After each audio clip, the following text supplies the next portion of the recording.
MS ওয়ার্ডের আজকের ক্লাসে আমরা শিখব। তো এমএস ওয়ার্ডের এর আগের দুটো ক্লাসের মধ্যে আমরা এমএস ওয়ার্ডের বেসিক যে কোশ্চেনগুলো আছে সেই কোশ্চেনগুলো কভার করেছি। এছাড়াও আরও অনেক কোশ্চেন আমরা শিখেছি। তো আজকে এমএস ওয়ার্ডের বাকি যে কোশ্চেনগুলো আছে আমরা সেই কোশ্চেনগুলো শিখব। তো আজকের ফার্স্ট যে কোশ্চেনটা আছে, how to apply multilevel numbering. যে মাল্টিলেভেল নাম্বারিংটা কি? যে মাল্টিলেভেল নাম্বারিং বলতে বোঝায় যে এমসিকিউ কোশ্চেনগুলো যে হয়, এমসিকিউ মানে কি মাল্টিপল চয়েস। যে মাল্টিপল চয়েস মানে একটা কোশ্চেনের কি চারটা অপশন দেওয়া থাকে, তো সঠিক অ্যান্সারটা টিক করতে হয়। তো এগুলোকেই আমরা কি এমসিকিউ কোশ্চেন বলি। তো এমএস ওয়ার্ডে যদি আমি এমসিকিউ কোশ্চেন শিট তৈরি করি তাহলে সেটা কীভাবে করব?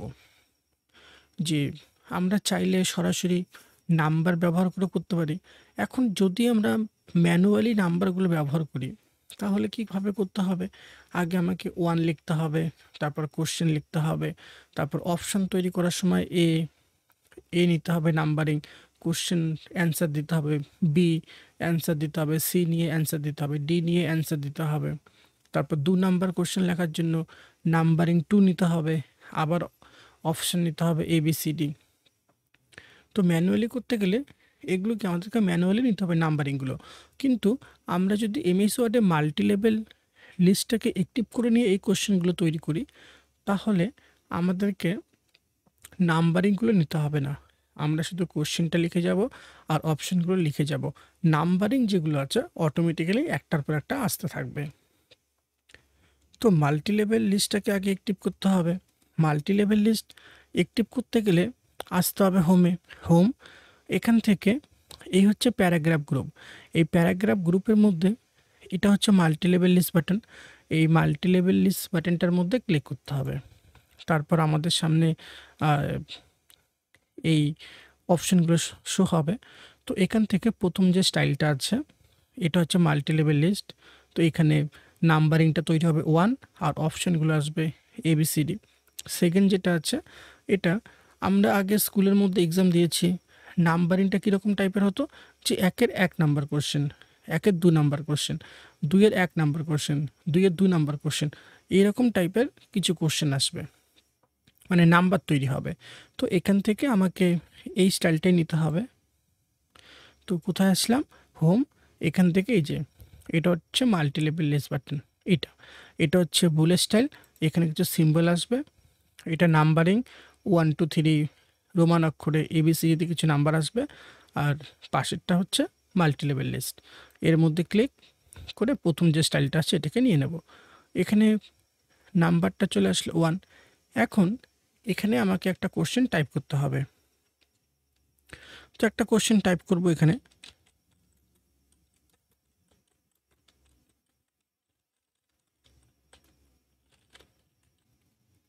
তো এই যে কোশ্চেনটা লিখলাম, এখন এই কোশ্চেনের কি 4টা অপশন আমাকে তৈরি করতে হবে। যেখানে আমি 1 নাম্বারের কোশ্চেনের 1 নাম্বার কোশ্চেনটাতে লিখলাম, what is the shortcut key to save. এখন আমি এর 4টা অপশন তৈরি করব। তো নিচে আসার জন্য এন্টার দিয়ে আসতে হবে। তো যখনই আমি এন্টার দেব তো এখানে নাম্বারটা চলে আসলো 2। তো এখন এখানে 1 নাম্বারে আমি কোশ্চেন লিখলাম, তো 2 নাম্বারে কি আমাকে নাম্বারিংটা নিতে হবে ABCD অপশনগুলো তৈরি করার জন্য। তো এখানে 2 চলে আসলো। তো এখানে আমি কিবোর্ডের থেকে ট্যাব বাটনটা প্রেস করব একবার। তো যদি ট্যাব বাটনটা প্রেস করি তাহলে নাম্বারিংটা 2 থেকে এ চলে আসবে। তারপর এখানে অপশনটা লিখে দিতে হবে CTRL+P এন্টার। এইভাবে 4টা অপশন তৈরি করব। তো 4টা অপশন তৈরি হয়ে গেল। এখন আমি 2 নাম্বার কোশ্চেনটা লিখব। তো 2 নাম্বার কোশ্চেন লেখার জন্য আমাকে নাম্বারিং 2 নিতে হবে। তো নিচে আসার জন্য এন্টার দিতে হবে। তো এখানে কি আসলো? চলে আসলো। তো এখানে আবার একটা এন্টার দিতে হবে। তাহলে পরে থেকে আবার 2 চলে আসবে। এখন 2 নাম্বার কোশ্চেনটা লিখতে হবে।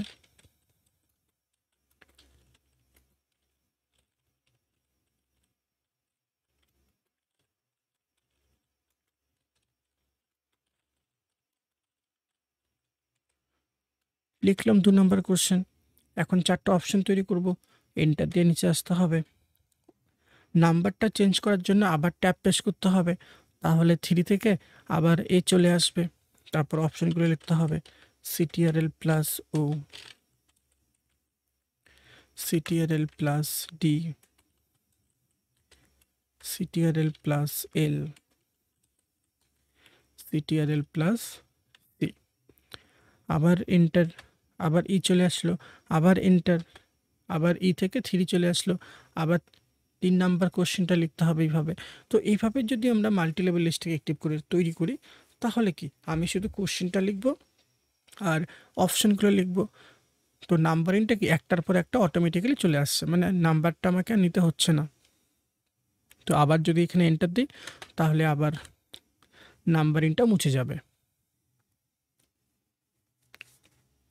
এখন এই যে নাম্বারটা তৈরি করলাম, এখন যদি এটাকে রিমুভ করতে হয়, যে আমি নাম্বারটাকে রিমুভ করে দেব, তো নাম্বারিংটাকে রিমুভ করতে গেলে আগে পুরো নাম্বারিংটাকে সিলেক্ট করতে হবে। তো এখানে যখন সিলেক্ট করব, সম্পূর্ণ লেখাটা কিন্তু সিলেক্ট হবে না, মানে এখানে পুরো টেক্সটটা সিলেক্ট হবে, কিন্তু এই নাম্বারিংগুলো সিলেক্ট হবে না। তো এরপর আসতে হবে হোমের মধ্যে হোম, এখান থেকে এটা হচ্ছে মাল্টি লেভেল লিস্ট বাটন, এর মধ্যে ক্লিক, এখান থেকে নান, তাহলে পরে নাম্বারিংগুলো রিমুভ হয়ে যাবে।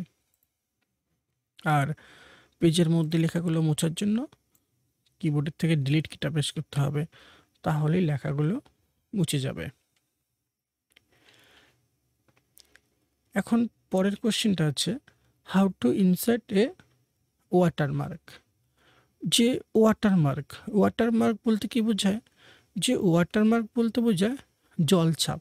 জলছাপ মানে আমরা গভর্নমেন্টের যে অফিসিয়াল যে ডকুমেন্টসগুলো হয়, যেরকম মাধ্যমিকের অ্যাডমিট, মার্কশিট, তো এই যে ডকুমেন্টসগুলো আমরা কি দেখি, যে বোর্ডের একটা লোগো সেখানে প্রিন্ট করা থাকে, মানে এই যে বোর্ডের যে লোগোটা থাকে সেটা কি একদম স্পষ্ট দেখা যায় না, যে লেখাটা কি একটু আবছা আবছা দেখা যায়।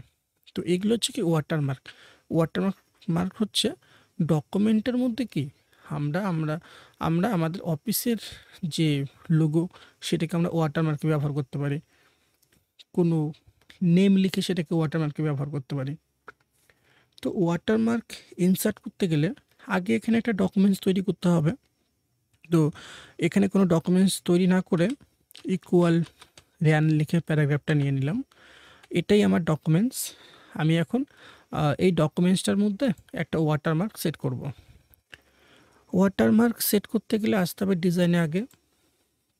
তো এই যে ডিজাইন যে রিবনটা আছে এখানে আসতে হবে। এরপর এই যে পেজ ব্যাকগ্রাউন্ড, এই পেজ ব্যাকগ্রাউন্ড যে গ্রুপটা আছে এখানে যে ওয়াটারমার্ক, এই ওয়াটারমার্কে আসতে হবে। তো যখনই ওয়াটারমার্কে ক্লিক করব, এখানে কিছু আগে থেকে তৈরি করা স্টাইল আমরা দেখতে পারবো। তো এখান থেকে যদি কোনো স্টাইল নিতে হয়, তাহলে সরাসরি এই স্টাইলটাতেই ক্লিক করব, তাহলে এটা পেজের মধ্যে চলে আসবে। তো আমি চাচ্ছি ওয়াটারমার্কে আমি আমার অফিসের অ্যাড্রেস বা নেমটা লিখে রাখবো। তো এখান থেকে কাস্টম ওয়াটারমার্ক এর মধ্যে ক্লিক করতে হবে। এরপর এখান থেকে যে টেক্সট ওয়াটারমার্ক, এই টেক্সট ওয়াটারমার্কে ক্লিক করব। এরপর এই যে টেক্সট, এই টেক্সটের মধ্যে লিখতে হবে যে ওয়াটারমার্কের মধ্যে আমি এখানে কি লিখে রাখতে চাচ্ছি, সেখানে সেই লেখার এখানে লিখতে হবে।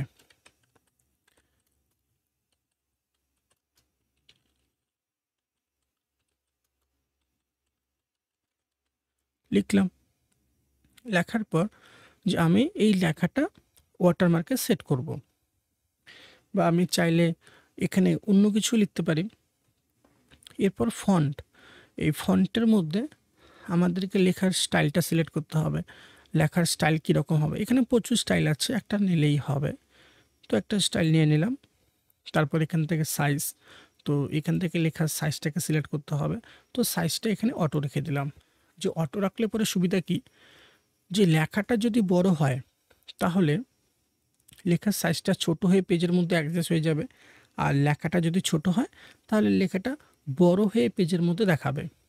তারপর এখান থেকে কালার সিলেক্ট করতে হবে, যে কালার কি হবে। সিলেক্ট করার পর অ্যাপ্লাই, এরপর ক্লোজ। তো এই যে পেজের মধ্যে লেখাটা চলে আসলো। তো এই হচ্ছে ওয়াটারমার্ক। তো এই যে লেখাটা যেরকম স্পষ্ট দেখা যাচ্ছে, এটা কি স্পষ্ট দেখা যাচ্ছে? যে এই লেখাটা স্পষ্ট দেখা যাচ্ছে না। তো এটাই হচ্ছে ওয়াটারমার্ক। এখন এই যে ওয়াটারমার্ক, এই ওয়াটারমার্কের মধ্যে আমরা ২ রকমের ওয়াটারমার্ক ব্যবহার করতে পারি। এটা তো হয়ে গেল প্রথমত কোনো টেক্সট, যে আমি কোনো লেখাকে এখানে লিখে রাখতে পারি। দ্বিতীয়ত আমরা এখানে কোনো লোগো ব্যবহার করতে পারি। এখন লোগো যদি ব্যবহার করতে হয়, তো আমার কম্পিউটারের মধ্যে সেই লোগোটাকে থাকতে হবে। লোগো মানে হচ্ছে ছবি। যে যখন আমরা পেজের মধ্যে কোনো লোগো ওয়াটারমার্কে সেট করব, তো কম্পিউটারের মধ্যে সেই লোগোর ছবিটা আমার কাছে থাকতে হবে। তো তারপর আসতে হবে এখান থেকে ওয়াটারমার্কে, এখান থেকে কাস্টম ওয়াটারমার্কে আসবো। এরপর এখান থেকে এই যে পিকচার ওয়াটারমার্ক, এই পিকচার ওয়াটারমার্কে ক্লিক করতে হবে। তারপর এখান থেকে সিলেক্ট পিকচার, সিলেক্ট পিকচারে ক্লিক করতে হবে। এখান থেকে অফলাইনে ক্লিক করব। এরপর আমাকে লোকেশনটা সিলেক্ট করতে হবে, যে পিকচারটা কোথায় রাখা আছে। তো এখানেই রাখা আছে, এটাকে সিলেক্ট করলাম। করার পর ইনসার্ট, আবার অ্যাপ্লাই, তারপর ক্লোজ। তো এই যে ওয়াটারমার্কটা চলে আসলো। আমরা চাইলে এর সাইজটাকেও অ্যাডজাস্ট করতে পারি। আসতে হবে কাস্টম ওয়াটারমার্ক, এখান থেকে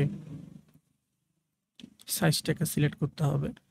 সিলেক্ট করার পর অ্যাপ্লাই, ক্লোজ, যে এখানে একটু ছোট হয়ে আসলো। এরপর যদি ওয়াটারমার্কটাকে রিমুভ করতে হয়, যে আমি ওয়াটারমার্কটাকে রিমুভ করব, তো আসতে হবে ডিজাইন, এখান থেকে ওয়াটারমার্ক, এখান থেকে রিমুভ ওয়াটারমার্ক, এর মধ্যে ক্লিক, তাহলে পরে ওয়াটারমার্ক রিমুভ হয়ে যাবে। এখন নেক্সট কোশ্চেনটা আছে, how to insert A cover page. Cover page বলতে কি বোঝায়? যে কভার পেজ বলতে বোঝায় ফ্রন্ট পেজ। ফ্রন্ট পেজ মানে যেরকম আমরা যখন স্কুলের মধ্যে কোনো প্রজেক্ট তৈরি করি, প্রজেক্টের ফ্রন্ট পেজটা ডিজাইন করি, যেখানে স্কুলের নাম লেখা থাকে, কি বিষয়ের উপরে প্রজেক্টটা তৈরি করছি সেই বিষয়ের কিছু নাম, সেই বিষয়টা লেখা থাকে। আমরা তারপরে সেখানে ছবি ব্যবহার করি, স্টুডেন্টের নেম, রোল, এই সমস্ত কিছু লিখে কি একটা কভার পেজ তৈরি করি। তাতে কি হয়, প্রজেক্টটা দেখতে সুন্দর হয়। তো এমএস ওয়ার্ডের মধ্যে এই ধরনের কিছু পেজ আগে থেকে তৈরি করা আছে। তো এই পেজগুলোকে বলা হয় কভার পেজ। তো আমরা চাইলে সেখান থেকেও একটা পেজ ডকুমেন্টের মধ্যে ব্যবহার করতে পারি। তো আগে থেকে যে পেজগুলো তৈরি করা আছে, এই পেজগুলো নিতে গেলে আসতে হবে ইনসার্টের মধ্যে। ইনসার্ট, এই রিবনটাতে আসবো আগে। এরপর এখান থেকে এই যে কভার পেজ, এই কভার পেজে আসতে হবে। তারপর এখানে আগে থেকে কিছু স্টাইল তৈরি করা আছে। তো এখান থেকে যে স্টাইলটা নেব সেটাকে সিলেক্ট করতে হবে। তো এই যে স্টাইলটা চলে আসলো। তারপর এটাকে একটু ডিজাইন করতে হবে। ডিজাইন বলতে এখানে ডকুমেন্টের টাইটেলটা দিতে হবে, সাবটাইটেল, ডেট, তারপর বাকি যে ডিটেলসগুলো আছে সেগুলো এখানে লিখে দিতে হবে। তো এই হচ্ছে আমার কভার পেজ, আর এর নিচেই আছে আমার ডকুমেন্ট। এরপর আছে, তো এই কভার পেজটাকে যদি রিমুভ করতে হয়, যে আমি এটাকে ডিলিট করে দেব, তো ডিলিট করতে গেলে একইভাবে আসতে হবে ইনসার্ট, এখান থেকে কভার পেজ, এখান থেকে রিমুভ কারেন্ট কভার পেজ, তাহলে পরে এটা ডিলিট হয়ে যাবে।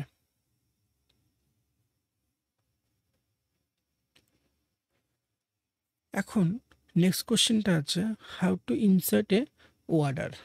ওয়ার্ডারটা কি? যে ওয়ার্ডার হচ্ছে এমএস ওয়ার্ডের এক ধরনের ফন্ট স্টাইল।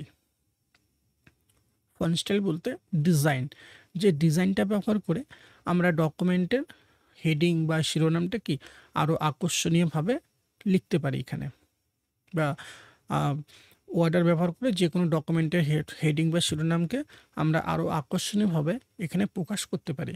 যে ওয়ার্ডার হচ্ছে এক ধরনের ডিজাইন, যেখানে লেখাটা একটু ডিফারেন্ট স্টাইলের হবে, যে কালার হবে, সাইজ একটু বড় হবে। তো ওয়ার্ডার ব্যবহার করতে গেলে আসতে হবে ইনসার্টের মধ্যে, ইনসার্ট। তারপর এখান থেকে যে অর্ডার, এই অর্ডারে আসতে হবে। আসার পর এখানে বিভিন্ন স্টাইল আছে, তো এখান থেকে যে স্টাইলটা নেব সেই স্টাইলটাতে ক্লিক করতে হবে। তো এখান থেকে আমি চাচ্ছি এই স্টাইলটাই নেব, এর মধ্যে ক্লিক, এখানে চলে আসলো। এখন এই যে your text here, your text হেয়ারে এই জায়গাটাতে লিখতে হবে যে অর্ডারে আমি কি লিখব।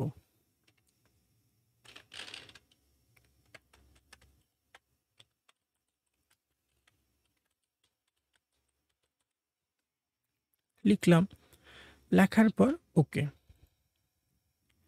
এখন এই যে অর্ডারটা, এটা একটা কি অবজেক্ট হয়ে আছে, মানে এটা যেখানে থাকবে এর চারপাশে কোনো লেখা শো হবে না। তো এটাকে এখন র্যাপিং করতে হবে। র্যাপিং মানেটা হচ্ছে যেরকম আমরা নিউজ পেপারগুলোতে দেখি যে প্যারাগ্রাফের মাঝে ছবি ব্যবহার করা থাকে আর ছবিটার চারপাশে নিউজগুলো লেখা থাকে। তো আমরা র্যাপিং করে এটাকে সেই রকম স্টাইল দিতে পারি। তো আসতে হবে ফরম্যাটে, এখান থেকে টেক্সট র্যাপিং, তারপর এখান থেকে একটা স্টাইল নিতে হবে পছন্দের। তো যে স্টাইলটা দেব ডকুমেন্টের মধ্যে এটা সেই স্টাইলেই শো হবে।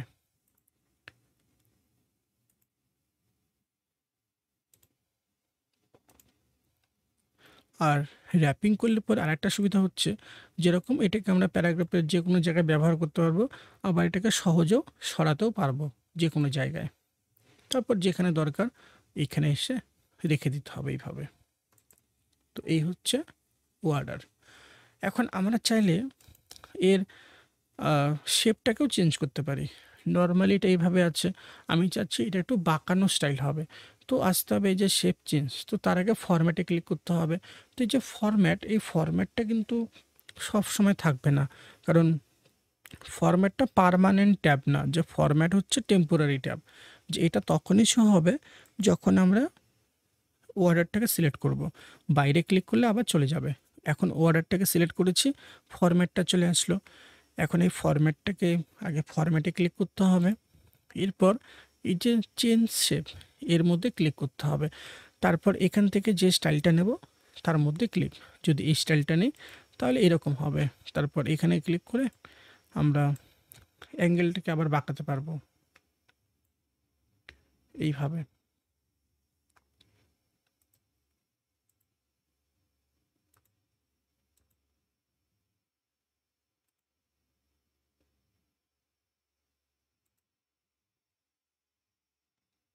এরপর যদি এটাকে ডিলিট করতে হয়, তো ডিলিট করতে গেলে আগে এটাকে সিলেক্ট করতে হবে। তো সিলেক্ট করার পর কিবোর্ডের থেকে ডিলিট কিটা প্রেস করতে হবে, তাহলে পরেই ডিলিট হয়ে যাবে।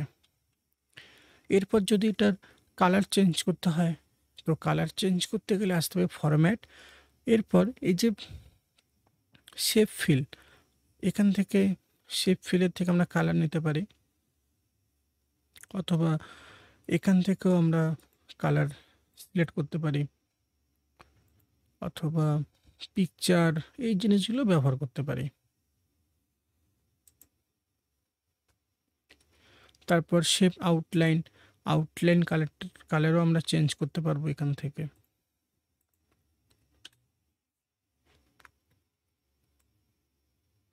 এরপরের কোশ্চেনটা হচ্ছে how to insert A auto shape, যে শেপটা কিভাবে ব্যবহার করব। তো এক্সেলের মধ্যে অনেক শেপ আছে, ডিফারেন্ট স্টাইল আছে। তো সেখান থেকে একটা স্টেপ আমি ডকুমেন্টের মধ্যে ব্যবহার করতে চাচ্ছি। তো আসতে হবে ইনসার্টের মধ্যে, ইনসার্ট, তারপর এটা হচ্ছে শেপ গ্রুপ, এর মধ্যে ক্লিক করতে হবে। এখানে বিভিন্ন স্টাইলের শেপ আছে, তো এখান থেকে যে স্টাইলটা নেব সেটাকে সিলেক্ট করতে হবে। যে আমি এখান থেকে চাচ্ছি এই স্টাইলটা নেব, এর মধ্যে ক্লিক। তারপর পেজে যতটা জায়গার মধ্যে দরকার এইভাবে নিয়ে নিতে হবে। ইনসার্ট, এখান থেকে শেপ, তারপর এখানে অনেক স্টাইল আছে, তো যেটা নেব তার মধ্যে ক্লিক। তারপর এইভাবে যেখানে দরকার এনে রেখে দিতে হবে।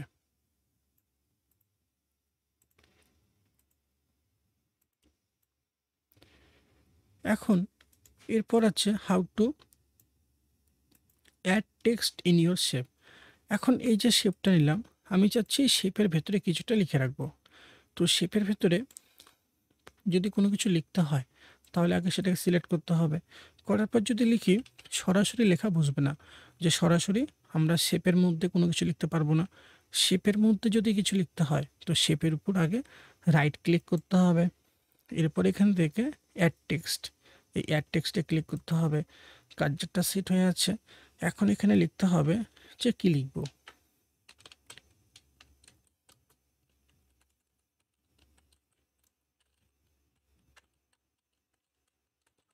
লিখলাম।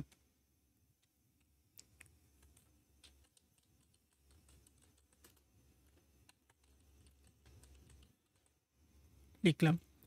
এখন এই যে লেখাটা লিখলাম কম্পিউটার প্রজেক্ট, এখন আমি চাচ্ছি লেখার স্টাইলটাকে একটু বড় করব। তো লেখার স্টাইলটা বড় করার জন্য আগে লেখাটাকে সিলেক্ট করতে হবে এভাবে। এরপর আসতে হবে হোমে। এখান থেকে এটা হচ্ছে মিডিল অ্যালাইন, এর মধ্যে ক্লিক করলে লেখাটা সেন্টারে আসবে। তারপর এখান থেকে লেখার স্টাইলটা সাইজটাকে বড় করতে হবে। তারপর এখান থেকে ফন্ট স্টাইলটাকে আমরা চেঞ্জ করতে পারি। ফন্ট স্টাইল মানে লেখার স্টাইলটা চেঞ্জ হবে। বি মানে বোল্ড, লেখাটা একটু মোটা হবে। আই মানে ইটালিক, লেখাটা একটু বেঁকে যাবে। ইউ মানে আন্ডারলাইন, নিচে একটা আন্ডারলাইন আসবে। আর এ মানে ফন্ট কালার, যে লেখাটার মধ্যে একটা কালার চলে আসবে। কিন্তু এখন এই যে লেখাটা কি সেন্টারে আসছে শেপের? অ্যালাইনমেন্টটা তো কিন্তু সেন্টার আসছে, কিন্তু শেপের কিন্তু সেন্টারে নেই, যেটু উপরে আছে। তো আমি চাচ্ছি এটাকে শেপের সেন্টারে নিয়ে আসবো। তো এর জন্য আসতে হবে লেআউটে। আসার পর এই যে আফটার, এটাকে একটু বাড়িয়ে দিতে হবে।